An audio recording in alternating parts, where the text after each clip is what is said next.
Eu quero desejar a cada um de vocês uma boa noite, uma semana abençoada na presença do Senhor Jesus Cristo. Nós estamos aqui mais um dia na casa de Deus, transmitindo o culto aqui pelo canal do YouTube, pelo Facebook também da Igreja Central.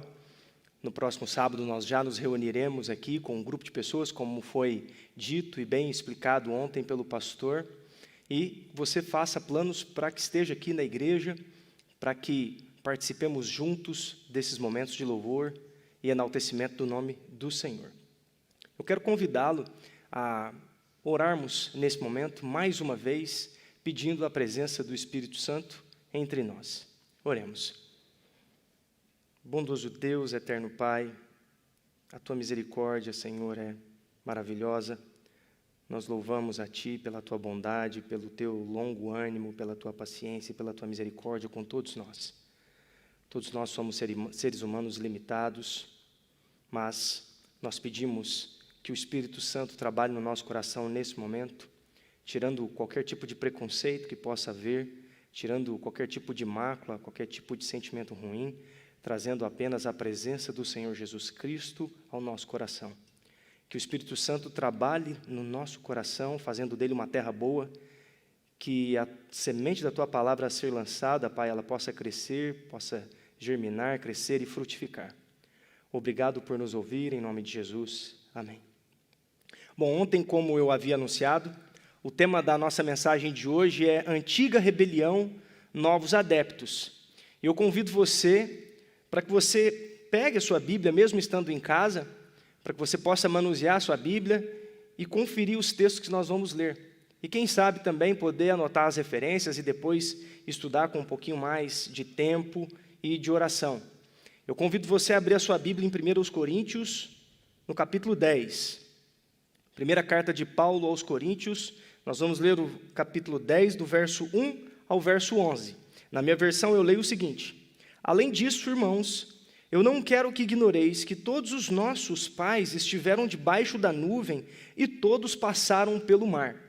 Aqui Paulo ele está falando da experiência daqueles que saíram do Egito como cativos para que pudessem viver aquela experiência diante de Deus, aquelas maravilhas, as coisas que aconteceram de forma poderosa, Deus livrando aquelas pessoas.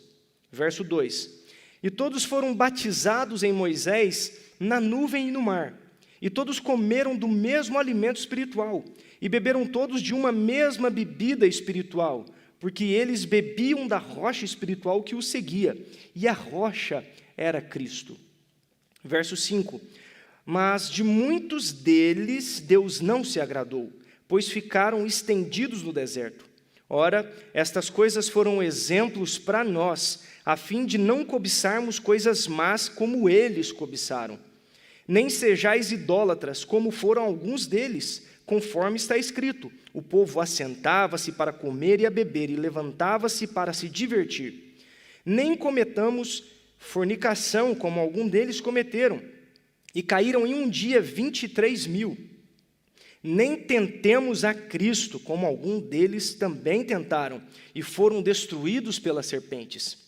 Nem murmureis, como também alguns deles murmuraram, e foram destruídos pelo destruidor. Ora, todas estas coisas lhes aconteceram como exemplos, e elas estão escritas para nossa admoestação sobre quem o fim do mundo está chegando.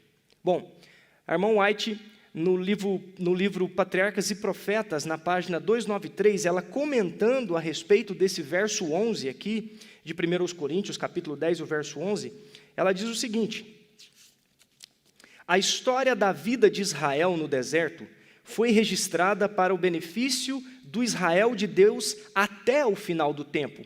Ou seja, as experiências registradas na palavra de Deus, especialmente as experiências registradas ali durante os 40 anos de travessia ali do deserto, elas se estendem até os nossos dias. As lições, as experiências daquele povo, o trato de Deus com aquele povo se estende até os nossos dias. O registro do trato de Deus aos errantes no deserto, em todas as suas marchas, de um lado para o outro, em sua exposição à fome, sede e cansaço, e nas notáveis manifestações de seu poder em auxílio deles, acha-se repleto de advertências e instruções para seu povo em todos os tempos. Isso é uma mina de ouro, de admoestações e de advertências que precisamos de tirar lições disso. Nós precisamos de escavar esse tesouro e trazer lições para a vida de cada um de nós. A experiência variada dos hebreus era uma escola preparatória para o seu lar prometido em Canaã. Deus quer que seu povo, nestes dias, reveja com humilde coração e espírito dócil as provações pelas quais passou o antigo Israel, a fim de que possam instruir-se em seu preparo para Canaã celestial. Deus deseja que com espírito de oração, com espírito dócil, com tranquilidade no coração, possamos refletir a respeito dessas experiências e trazer algo importante para nós, que vai nos agregar nessa nossa caminhada até a Canaã celestial. Também, em Testemunhos para a Igreja, volume 3, na página 358, ainda comentando a respeito deste texto, o Senhor traz luz e a mensageira do Senhor diz o seguinte para nós: o apóstolo Paulo declara positivamente que a experiência dos israelitas em suas viagens foi registrada para benefício dos que vivem nesta época da história do mundo, aqueles para quem são chegados os fins dos séculos. Eu creio que os fins dos séculos, o fim dos tempos está nos nossos dias. Já chegou, nós vivemos o fim do tempo do fim. Então essas lições são para nós. Não consideramos que nossos perigos são menores do que os dos hebreus, antes maiores.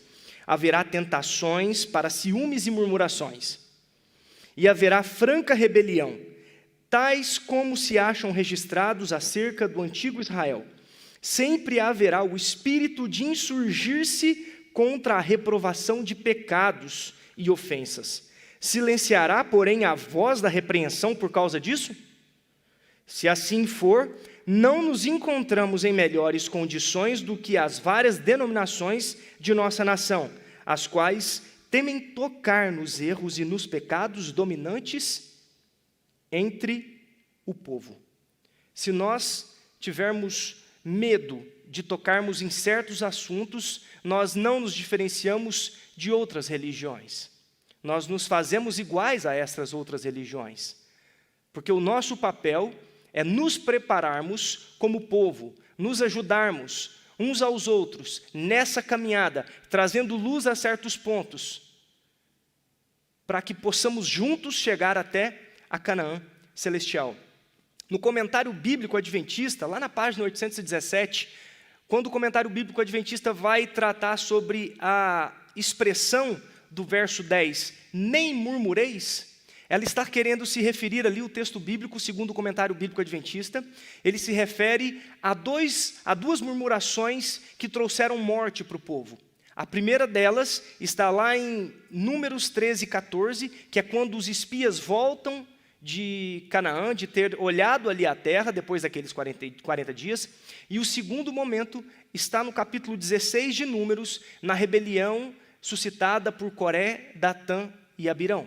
E esta é a antiga rebelião e que hoje em dia, nos nossos dias, tem trazido novos adeptos. Que rebelião é essa? O que aconteceu com o povo neste momento? Eu convido você a abrir a sua Bíblia em Números capítulo 16. Lições preciosas nós podemos retirar desta porção das Escrituras. Você precisa de abrir o seu coração para aquilo que a palavra de Deus e o Espírito de profecia lhe diz. Às vezes, nós temos alguma diferença em relação a pregador A, B ou C, mas se esqueça do pregador A, B ou C, se esqueça e foque na palavra de Deus, abra o seu coração para a atuação do Espírito Santo, naquilo que Deus quer te dizer através das suas santas Escrituras e daquilo que Ele deixou também revelado através da mensageira do Senhor. Números capítulo 16. Você com a sua Bíblia na sua casa, você pode abrir também Números capítulo 16. Eu quero deixar um exercício para você, que você leia com calma todo o capítulo 16 de Números e o capítulo 35 do livro Patriarcas e Profetas, que é o capítulo A Rebelião de Coré. Quando a irmã White ela vai falar a respeito dessa rebelião, ela vai dizer que as outras rebeliões que aconteceram, os momentos de murmuração que aconteceram antes desta rebelião de Coré, foram pontos fracos, que não tinham uma conspiração armada, não havia um plano. Quando Coré suscita a sua rebelião, é algo planejado, é uma conspiração muito bem articulada, que tinha um objetivo. Quem era esse Coré? Quando nós vamos estudar a palavra de Deus, nós vamos ver que Coré era primo de Moisés. Ambos eram coatitas, ou seja, descendentes de Coate. Coate era filho de Levi. Todos eles eram da tribo de Levi e eram descendentes de Coate. E eram primos, Moisés e Coré. No entanto, Coré havia participado de grandes momentos, não só ele, mas Datã e Abirão também. Haviam participado de grandes momentos do povo de Israel. Que momentos eram esses? Por exemplo, quando Moisés sobe ao monte e alguns homens o acompanham até certo ponto, estes homens, Coré, Datã e Abirão, ali estavam. Quando Moisés ele desce e a sua face, ela resplandece, ela irradia a glória de Deus, esses homens viram isso. Só que depois desses momentos, o coração de Coré ele começou a mudar. Ele começou a acariciar certos tipos de pensamentos e de sentimentos no seu coração. E o irmão White vai dizer que Satanás se utilizou dessa fresta para que pudesse ter domínio da vida de Coré, ao ponto que Coré imaginava e cria que tudo o que ele estava fazendo era direcionado por Deus, que ele estava fazendo aquilo que Deus havia orientado. Coré havia ficado bastante frustrado com um ponto. Antes do sacerdócio levítico ser dado a Arão e sua família, todos os primogênitos, os cabeças das famílias de Israel, eram sacerdotes. Eles oficiavam ali diante das suas famílias. No momento em que Deus, naquela teocracia em que vivia Israel, Deus institui Arão e sua família como os responsáveis pelo sacerdócio, esses outros primogênitos, eles perderam esse sacerdócio. Coré, ele tinha uma atuação periférica no tabernáculo. Ele ajudava em outros locais, mas quem efetuava o sacerdócio, quem oficiava o sacerdócio, era Arão e sua família. E isso incomodava grandemente a Coré. Mas, no livro Patriarcas e Profetas, no capítulo 35, o irmão White fala que ele tinha muito cuidado em trabalhar com essas ideias, ele sabia a influência que Moisés tinha também. No capítulo 16 de Números, nós vamos ver que Coré era um homem que tinha grande influência, era um homem que era bem visto por todos, era um homem que era muito inteligente. E ele começa a dar corpo para a sua conspiração. O que ele faz? Ele chega em Datã e Abirão, que eram rubeonitas. Você se lembra quem era Ruben? Filho de Jacó, o primogênito. Sobre ele deveria recair todas as bênçãos do primogênito. Mas Ruben não recebeu a primogenitura de Jacó. Acontece que quando Coré fala com Datã e Abirão, eles pensam, olha, nós temos também direitos civis sobre Israel. Então, Coré vindicava para si os direitos espirituais por ser um levita, e Datã e Abirão vindicavam o poder civil por serem descendentes do primogênito de Jacó. Após isso, eles vão em 250 levitas e começam a falar para eles, olha, nós saímos de uma terra boa, e este homem, este Moisés nos trouxe até aqui. Ele só sabe nos repreender, ele só sabe nos dizer palavras duras, e agora nos disse que vamos ter todos nós que morrer aqui nesse deserto. Nós precisamos de reverter esse quadro. Então, Coré, Datã e Abirão, eles conseguem convencer esses 250 levitas de que eles também mereceriam um lugar especial dentro do sacerdócio de Israel. Então, depois de fazer isso, o próximo passo deles foi agora criar uma situação entre o povo. E o Espírito de Profecia nos diz que Coré, ele começou a lisonjear as pessoas, a falar bem delas, mesmo elas não merecendo. Ele passava a mão em cima do pecado que eles cometiam. Não, Moisés está sendo muito duro com vocês. Todos nós somos santos, todos nós somos separados pelo Senhor. Nós não precisamos desse homem sobre nós. Ele acha que ele é um príncipe sobre nós. Esse irmão dele acha que pode ter o sacerdócio em sua mão. Ele está sendo muito rígido com vocês. Ele começou a passar a mão na cabeça daquele povo, não falava com sinceridade, com verdade com eles, e o povo vivendo no pecado, quando eram afagados no seu pecado, o que eles faziam? Criaram carinho por aqueles líderes, por Coré, por Datã e Abirão. Até que chega um dia em que Coré, com 250 levitas, com um incensário na mão, chegam diante do tabernáculo e diante da tenda de Moisés e Arão. E de forma muito dura dizem a Moisés: olha, vocês não têm esse direito. Você não tem esse direito de ser príncipe sobre Israel e nem o seu irmão de ter todo esse sacerdócio. Nós também queremos fazer parte desse sacerdócio, porque nós também somos santos, nós somos separados, nós somos Israel. Então Moisés se prostra, ora a Deus, pede a Deus que veja a causa dele. Então Moisés, inspirado por Deus, ele se levanta e diz o seguinte: amanhã vocês voltarão, cada um dos homens com o seu incenso. Vocês vão colocar incenso sobre o incensário, e nós veremos. Deus irá nos mostrar se eu e meu irmão, se nós estamos fazendo a vontade de Deus ou se são vocês. Veja, Moisés deu um dia para aqueles homens. Moisés pediu para chamar Datã e Abirão, e qual foi a resposta deles? Nós não iremos. Foram insubordinados, foram duros, dura cerviz, não foram até Moisés. Então, Moisés diz a eles: amanhã vocês voltem. O Espírito de profecia nos diz que eles tiveram uma noite inteira para repensar, para se arrepender, para clamar a Deus, para que eles dessem uma ajuda, para que eles pudessem transpor essa dificuldade que eles tinham, mas isso não adiantou. A experiência com os filhos de Arão, Nadab e Abiú, que entraram com fogo estranho diante da presença de Deus, tampouco fez com que eles mudassem de ideia. A mente deles estava de tal forma que todas as manifestações de Deus, até mesmo punindo de forma severa o povo durante a caminhada, eles responsabilizavam a Moisés. Eles não conseguiam enxergar que Moisés era o simples instrumento, que Moisés ele falava aquilo que Deus lhe mandava. Eles não sabiam as intercessões, às vezes em que Moisés se colocava entre Deus e o povo, mas julgavam a Moisés como um homem muito duro, julgavam a Moisés de forma errada.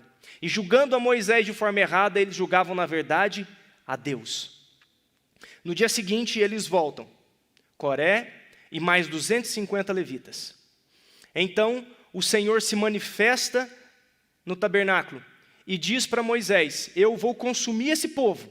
E esse Moisés, que era considerado como duro, que só repreendia, que era considerado um homem que não tinha palavras boas para aquele povo, ele começa a interceder pelo povo. Senhor, não faça isso por causa de poucos homens, tem misericórdia desse povo. Então Moisés sai ali e, com uma inspiração de Deus, pede para que o povo se afaste de Coré, Datã e Abirão. Eles vão às suas tendas, ficam ali com as suas famílias, e Moisés diz a eles: se vocês morrerem de forma natural, seguirem o fluxo dos seus dias e descansarem, é porque eu estou errado e Deus não está comigo. Mas se algo fora do normal acontecer, se a terra debaixo de vocês ceder e a terra os engolir, aí sim, o povo de Israel verá que vocês pecaram contra Deus e que vocês têm sido injustos contra nós. Ao terminar de falar isso, o chão cede por debaixo de Coré, Datã e Abirão e de suas tendas. Eles são mortos, eles, suas esposas, seus filhos, todo o seu clã é morto diante de todo Israel. Aquele povo sai correndo, porque eles perceberam que os juízos de Deus ali estavam para acontecer na vida deles também. E aí eles tiveram mais um tempo. No dia seguinte, o que esse povo havia tramado? Tirar a própria vida de Moisés e Arão. Porque eles pensavam: Olha o que Moisés fez com esses líderes que eram tão amorosos conosco, que nos tratavam tão bem, que tinham mensagens tão positivas para nós, que nos jogavam para cima, independente daquilo que nós somos, daquilo que nós fazemos. Vamos fazer algo com esse homem. Olha a insanidade. Eles não conseguiam enxergar que aquilo eram os juízos de Deus, que não era Moisés. A história continua dizendo que Deus ele envia uma praga até o arraial. Sendo que, eu acabei pulando uma parte, depois que eles são engolidos pela terra, Coré, Datã e Abirão, fogo consumidor consome os 250 levitas que estavam ali com o incensário. Aqueles homens todos são mortos. E uma praga se alastra no dia seguinte no arraial, ceifando a vida de milhares de israelitas, por murmurarem contra o profeta. A murmuração contra o profeta. O profeta, quando fala, ele é um porta-voz, ele não fala de si, ele fala aquilo que Deus lhes diz. Será que o mesmo Espírito não tem sido visto nos nossos dias? Eu tenho visto coisas que me deixam alarmado, que me deixam muito triste. Ver o nosso povo murmurando contra o profeta. A história se repetindo em nossos dias. Na nossa peregrinação nessa Canaã, até chegarmos a Canaã celestial, nós temos repetido o mesmo erro do Israel do passado, e nós temos murmurado contra o profeta, não entendendo, meu amado, que quando você murmura contra o profeta, você murmura contra Deus. Não é o simples instrumento, mas sim aquele que envia a mensagem. O nosso povo ele tem umas características muito bem delineadas. Apocalipse 12, verso 17, eu quero ler com você, o último livro da Bíblia, Apocalipse 12, verso 17. Veja a nossa característica como povo, o povo do advento. Nós não somos mais uma igreja, sabe? Nós somos um povo, um movimento profético, levantado para esse tempo com uma missão especial. Veja o que está lá no capítulo 12, no verso 17, Apocalipse. E o dragão irou-se com a mulher, e foi fazer guerra ao remanescente da sua semente, os que guardam os mandamentos de Deus, e têm o testemunho de Jesus. Há duas características básicas que todos sabem do remanescente. Eles guardam os mandamentos de Deus, e eles têm o quê? O testemunho de Jesus. E o que é esse testemunho de Jesus? Apocalipse 19, 10, você conhece o texto? Ele nos diz isso aqui, na segunda parte, na última parte do texto. Adora a Deus, porque o testemunho de Jesus é o espírito de profecia. A particularidade que nós temos como povo é que somos um povo que guarda os mandamentos de Deus, que exalta os mandamentos de Deus. E Deus legou a nós o espírito de profecia, o dom profético, manifestado na pessoa de Ellen White. Quando nós falamos, amados, contra aquilo que Deus revelou para nós através da sua serva, quando nós procuramos diminuir esses escritos, nós estamos falando contra Deus. Algumas semanas atrás, nós tivemos a escola sabatina, em que o Jandson e o irmão Fernando Lux participaram. E o Jandson, ele foi muito utilizado por Deus no momento em que ele disse que nós não podemos dar menos crédito à ação do Espírito Santo na vida de Ellen White do que dos profetas bíblicos. O Espírito Santo, ele não inspira a menos um profeta e mais o outro. É óbvio que o Espírito de profecia, ele tem uma missão. É a luz menor que conduz à luz maior. Chamar a atenção do povo para a Bíblia. Mas os testemunhos são recados, cartas de Deus para nós. Nós não podemos desmerecer aquilo que Deus deixou para nós. É necessário que profetizes, Apocalipse 10 está lá escrito. Sem profecia o povo se corrompe. O nosso povo tem se corrompido porque tem fechado os olhos para a Bíblia e para o Espírito de profecia. Se o profeta não está no nosso meio, se o profeta não faz parte dos nossos dias, da nossa casa, da forma como nós dirigimos a nossa vida, nós nos corrompemos. Eu quero ler alguns textos com vocês. Mensagens Escolhidas, volume 3. Abra o seu coração, meu amado. Abra o seu coração. Deus te ama profundamente. E Deus diz isso aqui para cada um de nós. Mensagens Escolhidas, volume 3, página 71. Durante meio século, isso é a serva do Senhor dizendo, a mensageira de Deus dizendo, durante meio século tenho sido a mensageira do Senhor, e enquanto durar a minha vida, continuarei a transmitir as mensagens que Deus me dá para seu povo. Não atribuo glória a mim mesmo. Em minha juventude, o Senhor me tornou sua mensageira para comunicar a seu povo testemunhos de animação, advertência e repreensão. Por 60 anos tenho estado em comunicação com os mensageiros celestiais, aprendendo constantemente algo a respeito das coisas divinas e da maneira pela qual Deus está constantemente operando a fim de conduzir almas do erro de seus caminhos para a luz, na luz de Deus. Um ministério profícuo, longo, de dedicação a Deus, de constantes contato com o mundo espiritual, com o mundo celestial, vivendo uma vida de simplicidade, de humildade, muitas vezes abrindo mão dos filhos para que pudesse levar a mensagem de Deus para o povo do advento. Veja esse próximo texto. Abundante luz, na página 76 de Mensagens Escolhidas, volume 3. Abundante luz tem sido comunicada a nosso povo nestes últimos dias. Sabe o que eu acho engraçado? É interessante. Eu vejo um frenesi na internet por causa de um ou outro youtuber que está falando algo sobre saiam das cidades e vá para o campo, procure sair do sistema, fazer A, B, C ou D, quando nós temos tudo isso daqui revelado há mais de 100 anos. E é necessário que as pedras clamem para que as pessoas passem a dar ouvidos. Veja que situação perigosa. Veja que situação perigosa. Seja ou não poupada a minha vida, meus escritos falarão sem cessar, e sua obra irá avante enquanto o tempo durar. Meus escritos são conservados em arquivo no escritório, e mesmo que eu não deva viver, essas palavras que me têm sido dadas pelo Senhor terão vida ainda e falarão ao povo. Irmão White já morreu há muito tempo. Desde 1915 ela descansa no Senhor.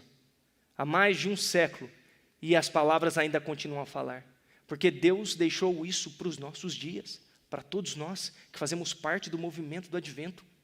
E você, meu amado, você precisa de dedicar tempo para estudar a Bíblia e estudar também o Espírito de Profecia. Porque isso aqui é para você também. Isso é importante para a sua vida espiritual, para a sua caminhada, para a sua família. Veja esse outro texto. Tenho procurado cumprir meu dever para convosco e para com o Senhor Jesus, a quem eu sirvo e cuja causa eu amo. Página 84. Os testemunhos que vos tenho dado, na realidade, me foram apresentados pelo Senhor. É por isso que não há como nós tentarmos, isso aqui é inspirado por Deus, isso aqui é a opinião de Ellen White. Não. São mensagens dadas por Deus. E nós devemos dar atenção a elas. Os testemunhos que vos tenho dado, na realidade, me foram apresentados pelo Senhor. Lamento que tenhais rejeitado a luz concedida. Estais traindo o vosso Senhor, porque em sua grande misericórdia, Ele vos mostrou exatamente onde vos encontrai espiritualmente. Ele conhece todo o desígnio do coração, nada lhe é oculto, não estáis traindo a mim, não é contra mim que estáis exasperados, é contra o Senhor, o qual me deu uma mensagem a ser transmitida a vós. Ela diz, vocês não estão irritados contra mim, é contra o Senhor.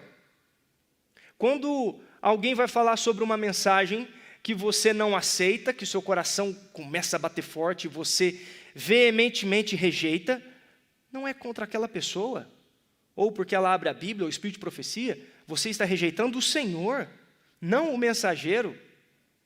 Isso é muito claro. Ainda na página 84,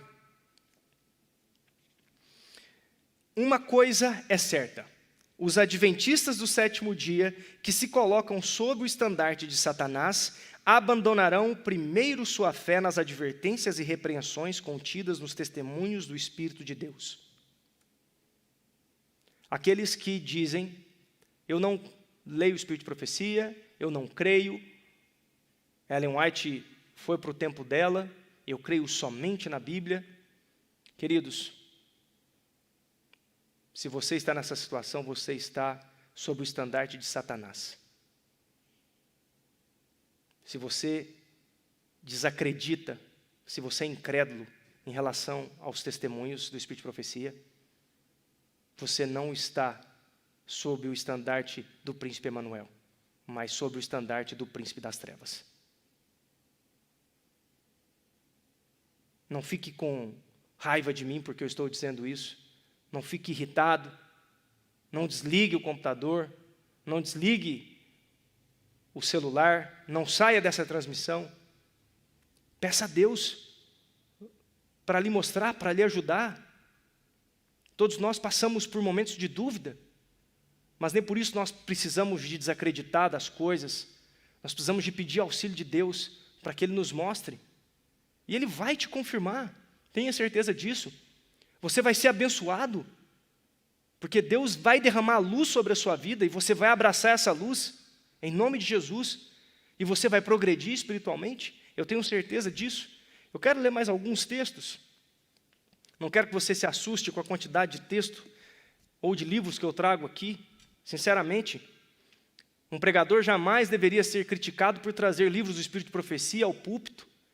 Diversas vezes, pregadores têm colocado lixo pentecostal em telas de projeções. Rick Warren, Philip Yancey, Max Lucado, o próprio vinho de Babilônia entre nós. E um pregador que traz o Espírito de profecia não deveria causar irritação no seu coração. Muitas vezes as pessoas falam, fulano A, B ou C, fala muito a respeito do Espírito de profecia. Nós temos quantos cultos no mês? São 3 na semana. São 12 no mês. Eu te garanto que possivelmente 10, 9 desses sermões pouco trazem a respeito do Espírito de profecia, ou usam o Espírito de profecia de forma homilética, apenas como um adereço, não trazendo algo profundo e pontual para nós e para os nossos dias. Pense nisso. Reflita a respeito disso. Mais alguns textos para finalizarmos. Mensagens Escolhidas, volume 1, página 41. Por meio de seu Santo Espírito, a voz de Deus nos tem vindo continuamente em advertências e instruções para confirmar a fé dos crentes no espírito de profecia. Tem vindo repetidamente a ordem: escreve as coisas que te tenho dado para confirmar a fé de meu povo na atitude que eles tomaram. O tempo e a aprovação não anularam as instruções dadas. Aquilo que Deus revelou para a sua mensageira não foi anulado pelo tempo. Mas através de anos de sofrimento e sacrifício tem estabelecido a verdade do testemunho comunicado. As instruções dadas nos primeiros tempos da mensagem devem ser conservadas como instruções dignas de confiança para se seguirem nesses seus dias finais. Eu vou entrar em alguns temas mais pontuais daqui a pouco, onde muitos amados irmãos nossos colocam a sua opinião humana acima do assim do Senhor, assim dos testemunhos. Ainda na página 41, em breve serão feitos todos os esforços possíveis para desmerecer e perverter a verdade dos testemunhos do Espírito de Deus. Precisamos ter de prontidão as mensagens claras e exatas que têm vindo desde 1846 ao seu povo. Em breve serão feitos todos os esforços possíveis para desmerecer e perverter a verdade dos testemunhos do Espírito de Deus. A rebelião de Coré, Datã e Abirão ela começou com os príncipes da nação de Israel. E o povo segue a sua liderança. O povo segue os seus príncipes. Eu tenho visto cada coisa. Tenho visto pastores, expoentes, com grande entrada na vida dos jovens, admirado pelos jovens, desmerecer até de forma jocosa o espírito de profecia. E o que é feito? Nada. Tenho visto pastores falar a respeito do sábado de forma relativizada, como se eu quiser guardar o meu sábado na segunda ou na terça, eu posso fazer isso. Mas eu, como adventista do sétimo dia, eu guardo o sábado conforme a Bíblia. Uma visão totalmente contrária ao que está revelado na palavra de Deus e nos testemunhos. E o que é feito? Mas quando um irmão, muitas vezes, prega a palavra de Deus e o espírito de profecia, e fala algo que está revelado, esse é criticado, esse é tratado de forma até mesmo leviana, e isso dos príncipes do nosso povo. Se os príncipes do nosso povo, se os nossos levitas, não entenderem o tempo em que nós estamos, e pararem de ser, muitas vezes, atalaias, que não dão a mensagem que precisa de ser dita, que não conduzem o povo para aquilo que precisa de ser conduzido, o que será do nosso povo? É por isso que a rebelião contra o espírito de profecia, contra a mensageira do Senhor, ela tomou as nossas fileiras. Pessoas são batizadas e nunca ouviram falar a respeito desse dom profético. Passam anos e não conhecem. Pessoas que não querem abrir um livro para estudar sobre temas importantes para os nossos dias. Pessoas que desmerecem o dom de Deus. E nós estamos lendo aqui, eu estou lendo para vocês. É uma parte importante da nossa caminhada cristã. Eu estou dizendo isso não porque eu quero ser do contrário. Eu poderia muito bem levar minha vida tranquilo.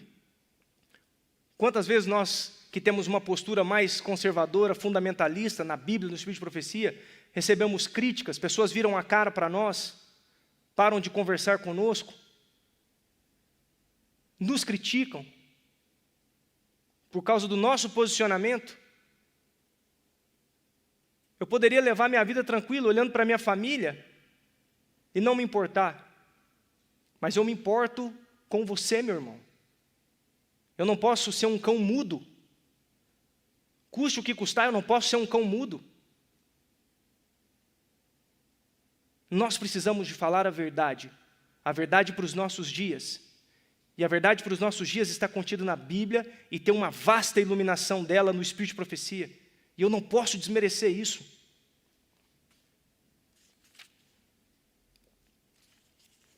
Quando encontrardes homens pondo em dúvida os testemunhos, criticando-os e procurando desviar o povo de sua influência, estais certos de que Deus não está operando por meio deles, é outro espírito. Se você vê alguém independente, queridos, entenda uma coisa, diante de Deus todos somos iguais. Deus não faz acepção de pessoas. Deus não olha patente, Deus não olha cargo, Deus não olha nada disso. Deus olha o coração de cada um e enxerga tudo que nós somos. Independente de quem seja.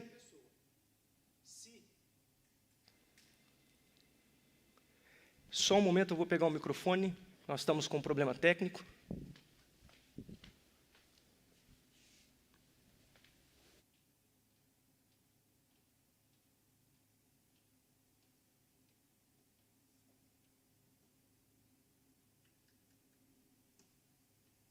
Teste. Independente de quem seja essa pessoa, se ela fala contra os testemunhos de Deus, ela não está sendo utilizada por Deus, ela está sendo utilizada por outro espírito.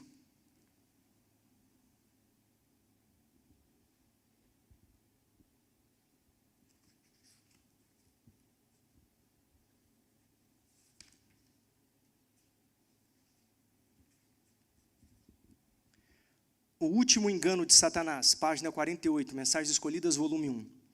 Satanás está continuamente forcejando por introduzir o falso, para afastar da verdade. O derradeiro engano de Satanás será anular o testemunho do Espírito de Deus. Não havendo profecia, o povo se corrompe. Satanás operará habilmente de várias maneiras e por diferentes instrumentalidades, para perturbar a confiança do povo remanescente de Deus no verdadeiro testemunho. Será ateado contra os testemunhos um ódio satânico. Eu tenho visto isso. Isto tem se cumprido aos nossos olhos. Um ódio satânico a respeito dos testemunhos que Deus enviou por meio de sua serva. A operação de Satanás será perturbar a fé das igrejas neles.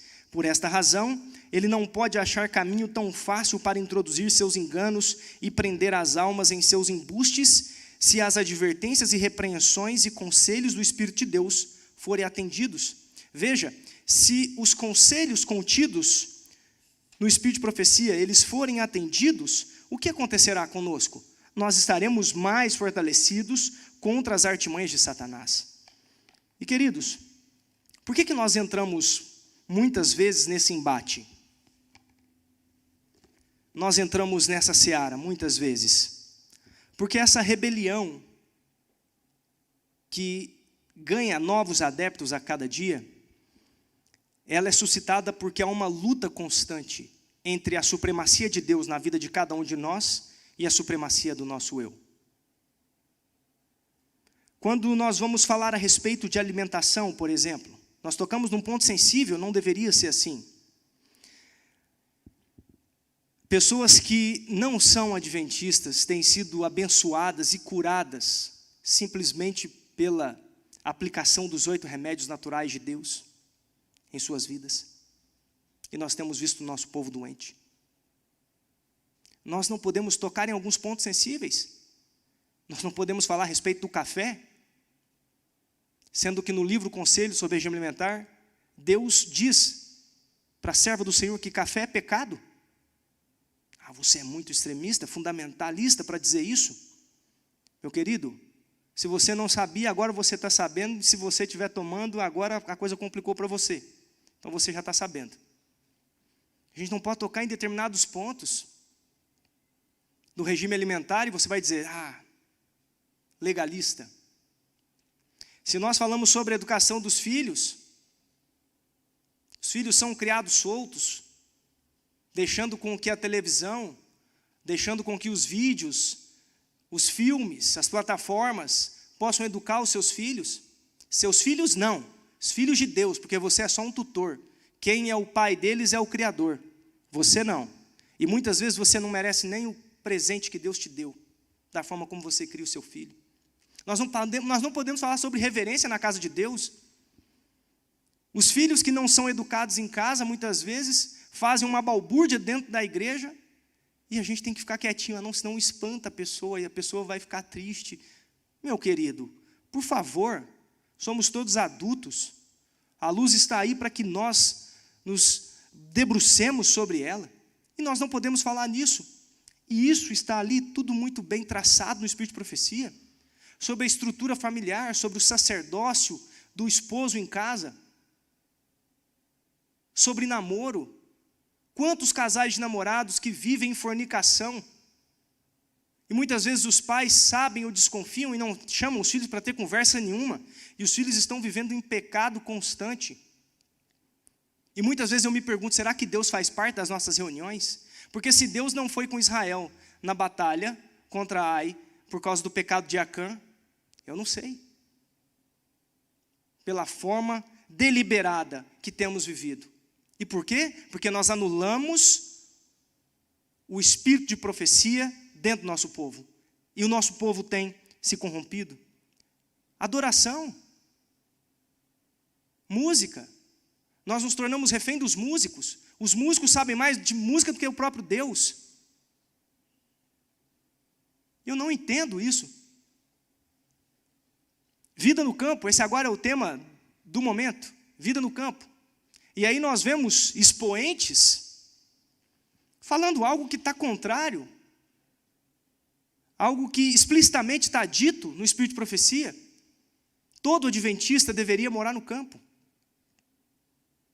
Ah, mas e o trabalho nas cidades, etc. Meu querido, deixa eu te fazer uma pergunta. Sinceramente, você tem tido uma experiência de Elias? Ou tem buscado isso? Uma experiência como Elias teve? Porque as pessoas que vão viver nos momentos finais, que não vão passar pela morte, que vão ver o Senhor Jesus voltar em vida, eles terão uma experiência de Elias. Hoje, você procurou ter essa experiência de Elias? Então não me venha com essa conversa. A vida no campo é para que Deus prepare o nosso caráter, para que Ele nos ensine lições de humildade, de dependência. Não é para fugir. Fugir é num segundo momento. Para aqueles que não quiseram se preparar. Só que daí a gente pode fugir como Ló fugiu, não é? E se safou, só ele, porque a sua esposa ficou para trás. Seus genros e outros filhos ficaram para trás. E suas 2 filhas tiveram uma atitude totalmente satânica. Temos nos corrompido porque temos nos rebelado contra o testemunho, contra o espírito de profecia. O meu desejo sincero, primeiro, para algum pastor, algum obreiro, algum administrador, que pelo nome do Senhor Jesus Cristo, que passamos a dar mais ênfase a estudos, ao espírito de profecia, a grupos de estudo. Eu me sinto extremamente incomodado com aquilo que acontece no nosso país, onde muitas vezes irmãos se reúnem para estudar sobre a Bíblia, algum tema sobre o espírito de profecia, e são taxados, e são praticamente criminalizados, onde há acepção de pessoas, onde há 2 pesos e 1 medida.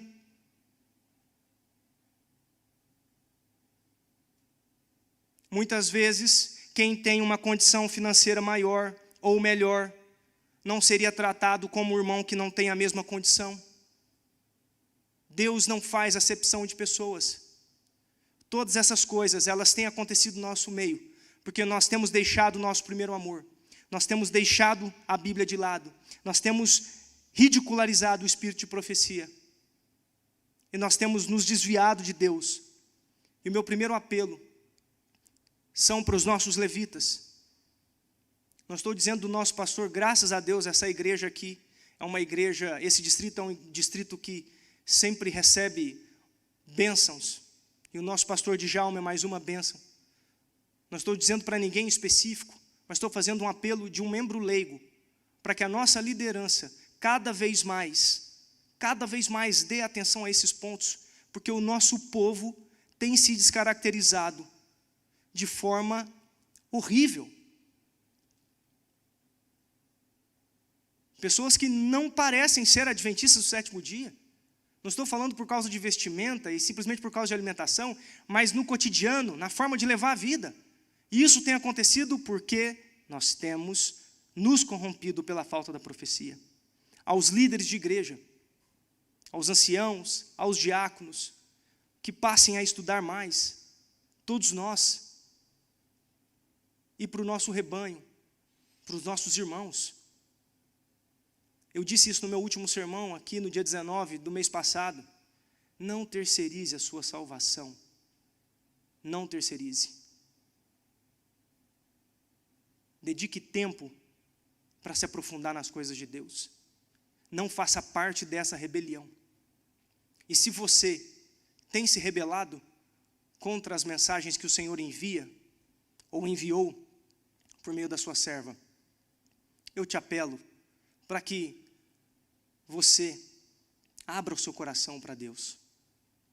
Abra o seu coração para o Senhor trabalhar na sua vida. E espiritualmente você vai ter um crescimento muito, muito satisfatório, numa relação íntima com Deus. Enxergar a forma como Deus conduz as coisas de forma tão perfeita. Como eu disse para vocês, não é fácil muitas vezes trazer uma mensagem como essa. Nós nos passamos por pessoas chatas, mas o que nós vamos fazer? A palavra de Deus precisa de ser dita. O último texto que eu quero ler com vocês, João 3, verso 19. Evangelho de João, capítulo 3, verso 19. E a condenação é esta, que a luz veio ao mundo, e os homens amaram mais as trevas do que a luz, porque os seus atos eram maus. Em resumo, meu amado, muitas vezes nós amamos as trevas, porque se nós fôssemos expostos à luz, as nossas obras seriam vistas. Nós veríamos a nossa dessemelhança com o Senhor Jesus Cristo. E nós temos sido enganados, achando que o Senhor Jesus Cristo vai vir para transformar o nosso caráter. O Senhor Jesus, ele é um toque de imortalidade. Se nós não tivermos o desejo de sair das trevas para a luz, se nós não deixarmos a luz irradiar sobre nós, nós estamos num caminho muito largo. Meu desejo para você,